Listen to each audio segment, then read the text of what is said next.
গিয়ে দেখলাম, মনে করলাম বিচ্ছু মনে হয় আল্লাহর কোন শত্রুরে কামড়ানোর জন্য হাঁটা শুরু করেছে। আমি দেখি গাছের নিচে উদাম শরীরে শুধু লুঙ্গিটা পরা, খালি গায়ের ভিতরে একটা নওজোয়ান, টকটকে নওজোয়ান ঘুমান্ত অবস্থায় গাছের নিচে ঘুমিয়ে আছে। আমি জঙ্গলে মিশ্রি ভাবলাম, তাইলে মনে হয় এই বিচ্ছু আল্লাহর কোন দুশমন হবে, এই লোকটা ওকে কামড়ানোর জন্য নদীর পার থেকে এসেছে। আমি ওর পিছনে পিছনে গিয়ে দেখি বিচ্ছু সরাসরি তাকে কামড়াবে তো কই না, তা তো কামড়ায় না। আস্তে যুবকের পিছন দিকে চলে গেল, আমিও পিছনে চলে গেলাম। পিছনে গিয়ে দেখি রে বিরাট এক বিষাক্ত সাপ ফেনা ধরে বসে আছে। কখন এই ঘুমান্ত নওজোয়ান ঘুমের মধ্যে নড়াচড়া করবে আর সাপ সবল দিবে এই প্রস্তুতি নিয়ে দাঁড়িয়ে আছে ফেনা উঠিয়ে।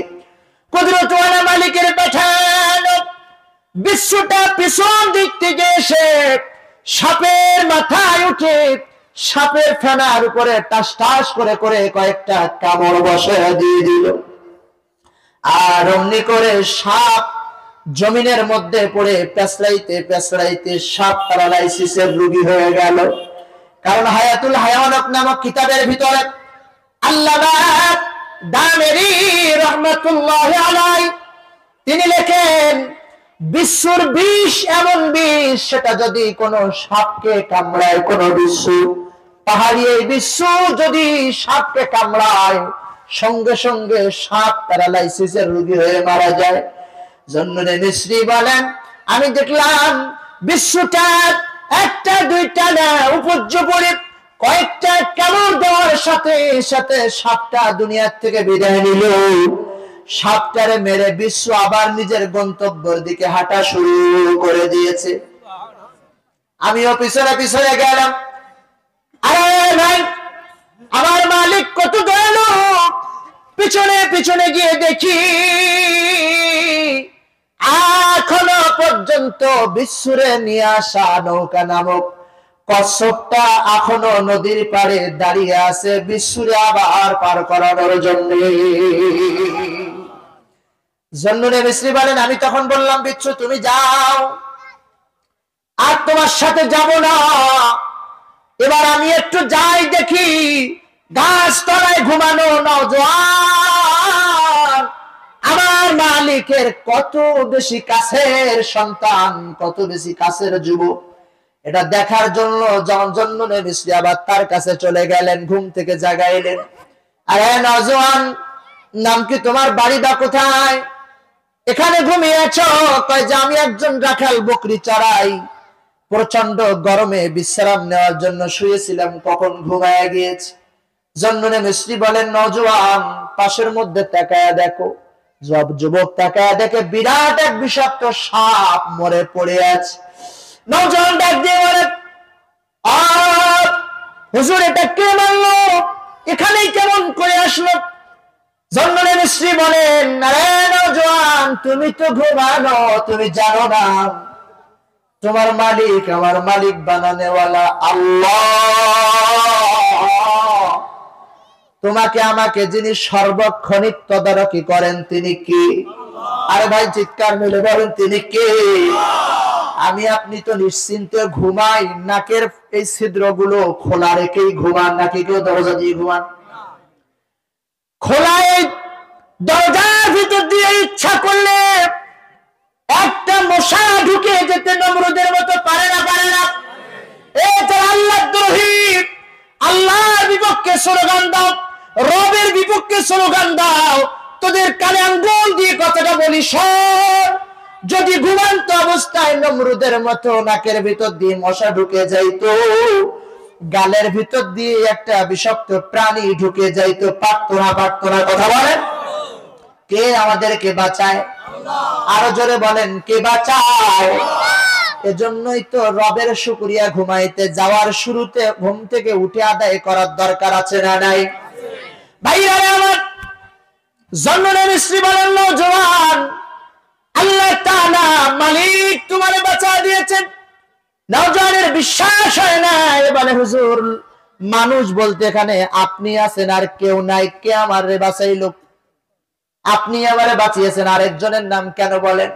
জন্ননী মিস্ত্রি বলেন, নওজোয়ান চিনলি না? যেখানে কেউ থাকে না সেখানে যিনি থাকেন তিনি কে? আমরা যা কিচ্ছু দেখতে পাই না, ক্ষুদ্র ক্ষুদ্র জিনিসগুলো যিনি দেখেন তিনি কে?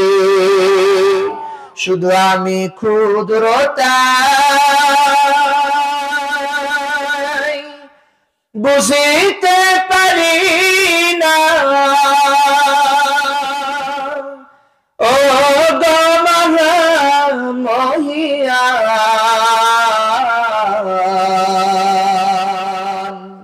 তুমি সবখানে বিরাজমান।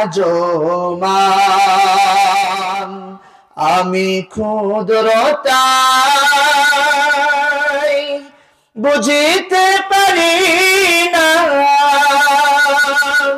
ও গো মহিয়ান, তুমি সবখানে বিরাজমান।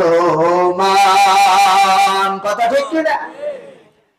জন্ননী মিস্ত্রি বলেন, আরে নওজোয়ান, আমিও ছিলাম না, তোমার মাও ছিল না, তোমার বাবাও ছিল না, এখানে আমার রব, তোমার রব তোমারে বাঁচায়া দিয়েছে। সুবহানাল্লাহ। সর্ব অবস্থায় আমাদেরকে হেফাজত করেন সমস্ত শত্রু থেকে, মানুষ আর জিন নামক শত্রু থেকে আমাদেরকে হেফাজত করেন যিনি, তিনি কে? মালিক আগে ছিল, এখন আর নাই। কথা বলেন না কেন? আছে না নাই?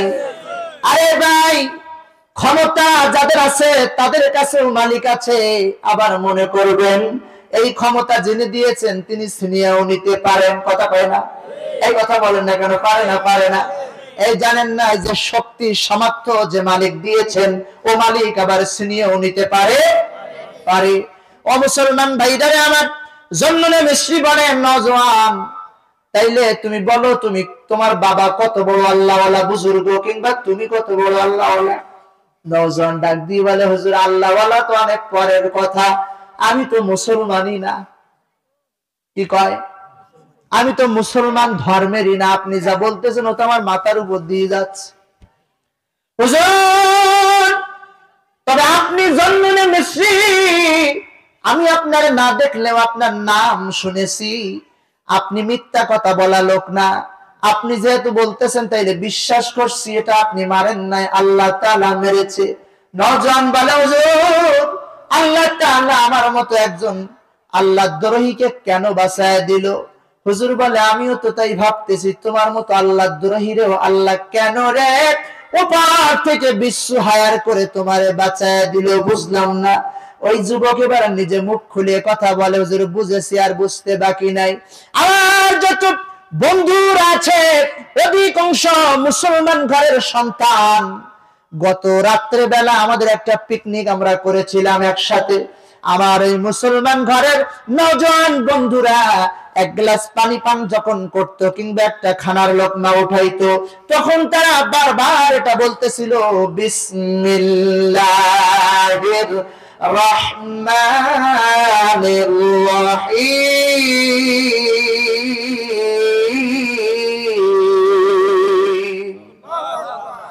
আমি জিজ্ঞাসা করতেছিলাম, ভাইরা এই যে রহমান আর রহিমের নাম তোমরা বলো, ইনি কে? এনার নামটা কেন বারবার বলো?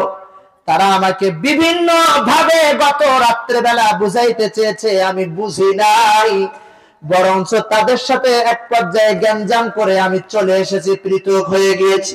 হুজুর আমার বুঝতে বাকি নাই রে, গত রাত্রি বেলা যেই মালিক রে ওরা আমার চিনাইতে চেয়েছিল, আজ ওই মালিক আমারে বিশ্ব দিয়া বাঁচায়া তার পরিচয় দিয়েছে। রহমান রে চিনেছি, দয়াময় রে চিনেছি, আর বলা লাগবে না। এটা হলো রহমানের দয়া। মুসলমানেও পাবে, অমুসলিমরাও পাবে, আস্তিকরাও পাবে, নাস্তিকরাও পাবে। মন খারাপ করার দরকার নাই।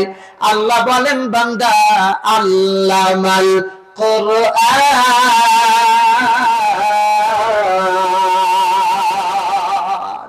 এই দয়াময়ের পক্ষ থেকে আমি আল্লাহ তাআলা তোমাদেরকে শিক্ষা দিয়েছি কোরআন। সুবহানাল্লাহ। কোরআন কে শিক্ষা দিয়েছে? কে শিক্ষা দিয়েছে? আল্লাহ। নবী বলেন খায়রুকুম মান তাআল্লামাল কুরআনা ওয়া আল্লামা। তোমাদের মধ্যে সর্বোত্তম ওই ব্যক্তি কে? সে নবীজি যে কোরআন শিক্ষা করে আর অন্যকে শিক্ষা দেয়, এ হলো তোমাদের মধ্যে শ্রেষ্ঠ মানুষ। সুবহানাল্লাহ বলে। যে কোরআন শিখায় আর শেখে আর অন্যকে কি করে? শিক্ষা দেয়, এ হলো এ জগতের শ্রেষ্ঠ মানুষ। আর আমাদের কাছে এখন যারা কোরআন শেখে আর কোরআন শিখায় সবচেয়ে নিকৃষ্ট মানুষ। কথা বলে না? আমাদের কাছে সবচেয়ে নিকৃষ্ট মানুষ। তাই যদি না হয় তাহলে কোরআন আলাদারকে কেমন করে 14 শিখের ভিতরে ঢুকাইছিলেন বলেন? কথা বলে না? কোরআনওয়ালাদের দেখলেই গা জ্বলতো কেন? কোরআনওয়ালাদের, টুপিওয়ালাদের, পাগড়িওয়ালাদের দেখলেই কেন আপনাদের রাগ উঠে যাইত? কেন রে? কোরআনওয়ালাদের বিরুদ্ধে তোমাদের আঙ্গুলগুলো উঠতো। দুনিয়ার সবাই করলেও দোষ নাই, কোরআনওয়ালারা করলে দোষ হয়ে যাইত। কেন কেন কেন? এর প্রশ্ন হলো একটাই, দুনিয়ার সবচেয়ে নিকৃষ্টতম তোমরা কোরআনওয়ালাদের মনে করো না। আমরা যারা বসে আছি কোরআনওয়ালাদের সাথে থাকবো না? থাকবো না? কারা থাকবো কোরআনের সাথে? ইনশাআল্লাহ। লিল্লাহি তাকবীর, নারায়ে তাকবীর। আল কোরআনের আলো, কোরআন সুন্নাহর আলো, নারায়ে তাকবীর। কোরআনের সাথে আছি তো ইনশাআল্লাহ, কোরআনওয়ালাদের সাথে আছি তো ইনশাআল্লাহ। মুসলমান ভাইরা আমার, পৃথিবীর জগতে যারা কোরআন বিরোধী হয়েছে আল্লাহ তাআলা তাদেরকে নিঃশেষ করে দিয়েছে জমিন থেকে। ইতিহাস সম্পর্কে যারা জানেন আর ইতিহাস থেকে যারা শিক্ষা না নেয় তাদের পরিস্থিতিও ঠিক তাদের মতো হয়। এই জমিনের কত লেকচার শুনলাম, এই জমিনের কত বড় বড় কথা শুনলাম। মাদ্রাসা রাখা যাবে না, ওলামায়ে কেরামের বিরুদ্ধে লেগেছে। মুসলমান আজ তারা শুধু দেশ না দুনিয়া ছাড়াও হয়ে গেছে। কোরআন এই পৃথিবীর জমিনে আছে না নাই? ওলামায়ে কেরাম আছে না নাই? মসজিদ মাদ্রাসা আছে না নাই? কিয়ামত পর্যন্ত পাহাড়ের সাথে টক্কর দিলে পাহাড়ের ক্ষতি হয় না, কপাল ফেটে যায়। এর কপাল পোড়া এটা তুমি বোঝো না। এই পৃথিবীতে যারা কোরআনের সাথে ইসলামের সাথে দুশমনি করেছে, মুসলমানের সাথে যারা দুশমনি রেখেছে, তারা স্বয়ং আল্লাহর সাথে দুশমনি করেছে। আর আল্লাহর সাথে দুশমনি করে টিকে থাকার মতো ক্ষমতা ফেরাউনের হয় নাই, নমরুদের হয় নাই। পৃথিবীর জগতে কিয়ামত পর্যন্ত যেই করুক তার হবে না। ঠিক কি না বলে মুসলমান ভাইয়েরা? এজন্য আল্লাহ তাআলা বলেন আল্লামাল কুরআন,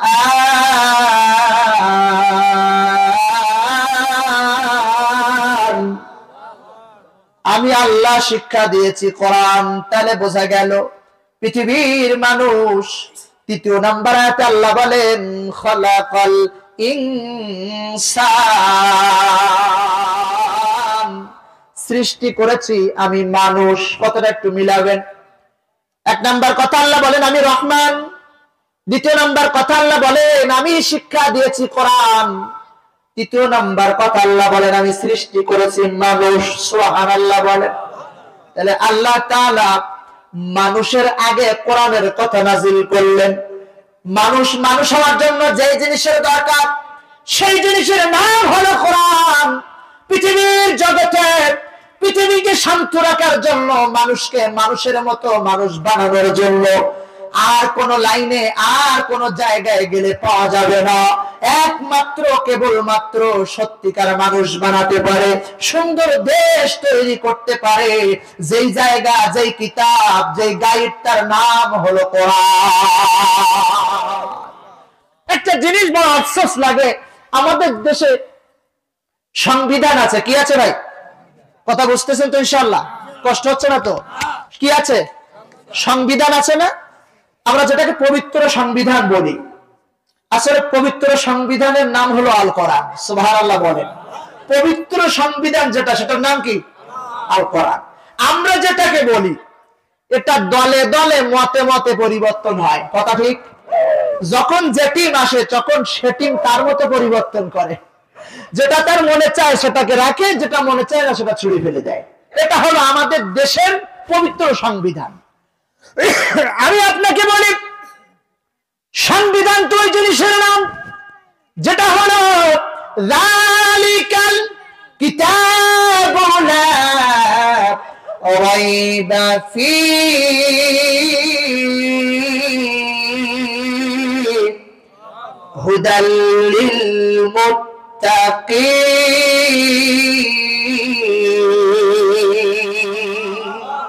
কোরআন এমন এক জীবন বিধান, এমন এক সংবিধান। মুসলমান ভাইরা আমার, মানুষের ব্রেনের ভিতরে ভুল আছে, বিভিন্ন ভুল আছে, আবার সংশোধন করা লাগে।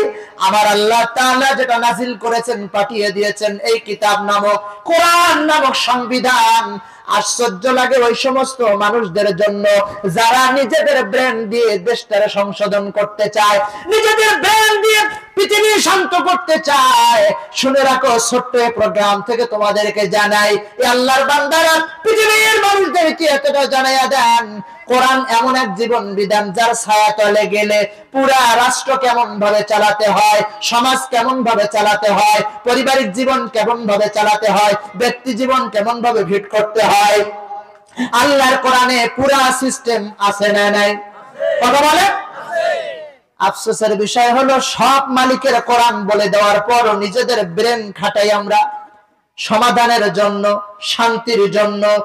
পক্ষান্তরে আমি বলি, আপনারা বলেন কিয়ামত পর্যন্ত চেষ্টা করতে থাকবা, নিজেদের মাতার পথ দিয়ে কোনোদিন শান্তি পাওয়া যাবে না, আশা করাও যাবে না। একমাত্র শান্তির জায়গার নাম হলো আল্লামাল কোরআন।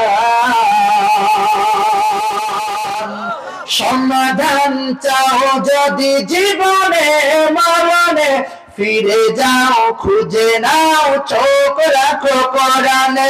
সমাধান সমাধান চাও যদি জীবনে মরণে, ফিরে যাও খুঁজে নাও, চোখ রাখো কোরআনে।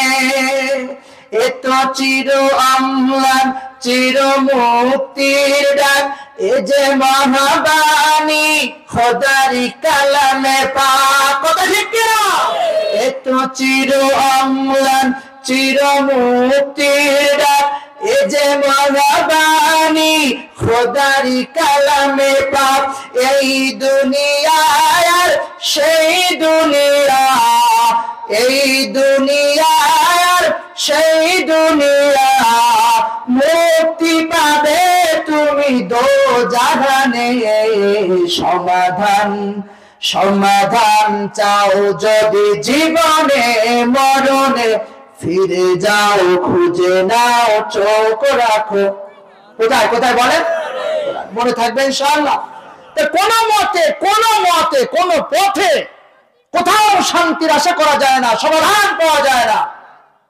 একমাত্র সমাধান কুদরত ওয়ালা মালিকের নাজিলকৃত কোরআন। যারা কোরআনের সাথে আছে, রব্বুল আলামিন তাদেরকে দুনিয়ার আখিরাতের সফলতা দান করবেন। কোরআনের বিরুদ্ধে যারা গেছে, দুনিয়াতেও লাঞ্ছিত বঞ্চিত, আখিরাতের ময়দানেও লাঞ্ছিত আর বঞ্চিত হবে। কথা ঠিক কিনা?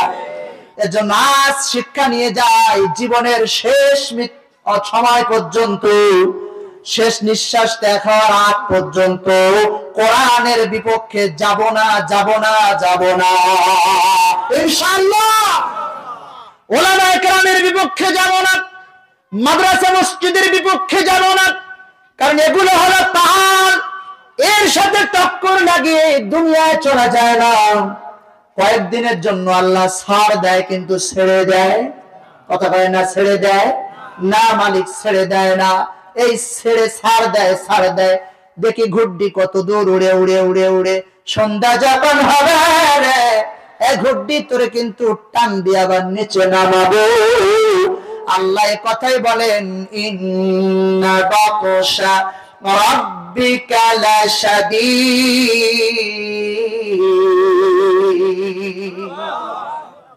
এজন্য কোরআনের সাথে আসি না ইনশাআল্লাহ। আল্লামাল কোরআন, আল্লাহ বলেন আমি শিক্ষা দিয়েছি কোরআন। আর পৃথিবীর জগতে সবচেয়ে উত্তম মানুষ হলো তারা, নবী আমার বলেন খায়রুকুম মান তাআল্লামাল কোরআন ওয়া আল্লামা, যারা মানুষকে কোরআন শেখায় এবং নিজে শেখে। ও মুসলমান, আমরা কোরআন শিখতে পারি নাই, অনেকে নিজে না শিখতে পারলেও সন্তানকে শেখাতে পারি না কথা বলেন। আমি নিজে শিখবো, শেষ নিঃশ্বাস ত্যাগের আগ পর্যন্ত আল্লাহর কালাম শেখার চেষ্টা করব, আমল করার চেষ্টা চালিয়ে যাব। এটা হলো কোরআনের চাওয়া, এটা আল্লাহ পাকের নিজাম, আল্লাহর বিধান। যদি কোরআন শিখতে শিখতে দুনিয়া থেকে বিদায় হয়ে যান, কিয়ামতের ময়দানে পরিপূর্ণ কোরআন ওয়ালা বানিয়ে আমার আল্লাহ আপনাকে উঠায় দিবে। এই মজলিসে এমন লোক আছেন হয়তোবা, আবার নাও থাকতে পারেন, কোরআন আমি মনে করি আছেন কিনা আল্লাহ জানে, 100 মানুষ বা 200 মানুষ 500 মানুষ যদি থাকেন, তাহলে অর্ধেক মানুষ কোরআন জানে, অর্ধেক মানুষ জানে না। কথা ঠিক না বেঠিক? এই কথা বলেন। অর্ধেক জানে, অর্ধেক হয়তো জানে না। আফসোসের বিষয়, যারা জানে এদের মধ্যে আবার 2 প্রকার। যারা জানে এদের মধ্যে 2 প্রকার। এক প্রকার আছে কিছুটা পড়ে কিন্তু অর্থতত্ত্ব বোঝে না। আরেক প্রকার আছে ওই যে ছোটকালে পড়ছিল আর জিন্দেগিতে ওতে হাতও দেয় না, এমনি পড়তে পারে কিন্তু কোনোদিন তেলাওয়াত আছে না নাই? কথা বলেন। আরেক প্রকার তো যারা পড়া শিখেও নাই, জানেও না, পড়ার চেষ্টাও করে না, শেখার চেষ্টাও করে না। মুসলমান, অথচ কোরআন জীবন বিধান বলে আমরা চিৎকার করতেছি, কোরআন আমাদের জীবন বিধান বলে আমরা মেনে নিচ্ছি, কিন্তু দুঃখের বিষয়, আফসোসের বিষয় হলো কোরআন নিজেও শিখি না, শেখার চেষ্টাও করি না, আরেকজনকে শেখানোর চেষ্টাও করি না। প্রতিদিন একটা মানুষ, আগের কালের মানুষগুলোর মধ্যে দেখেছি যারা মুরব্বী আছেন বলতে পারবেন, মা বোনরা বিশেষ করে সকালবেলা কোরআন তেলাওয়াত ছাড়া কোনো কাজে হাত দিত না। আমি দেখেছি আগের মা বোনরা কোরআন তেলাওয়াত ছাড়া ঘরের কাজে হাত দিতে দেখেছি খুব কম। অবশ্যই সকালে 1 পৃষ্ঠা হলেও তারা কোরআনুল কারীমের তেলাওয়াত করত।